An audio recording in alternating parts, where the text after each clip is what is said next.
صورت میں آ سکتا ہے، عالمی امن۔ ورنہ یہ جو عالمی طاقتیں جن کے پاس ہم کشکول لے کر اپنے لیے اپنے امن کا سوالی بن کر جاتے ہیں، یہ دراصل مسلمانوں کے مخالف ہیں۔ ان کو نظر نہیں آئے یہ فلسطین کے بچے جو خون کے اندر لتھڑے رہے، اب وہ جو ہیومن رائٹس کے نام پر اصول بنائے گئے تھے وہ کہاں گئے؟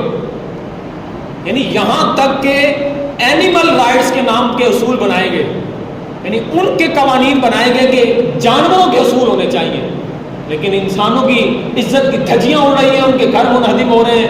ہم عالمی طاقت کو دیکھ رہے ہیں کہ وہ کیا کریں گے۔ یہ جو جنرل اسمبلی ہے یہ کچھ نہیں کر سکتی، بس مسلمانوں کو اپنا کھویا ہوا وقار واپس لانا ہوگا، دوبارہ سے نبی پاک صلی اللہ علیہ وسلم کی زندگی کو رول ماڈل بنانا ہوگا، پھر 313 بھی ہوں تو 1000 کے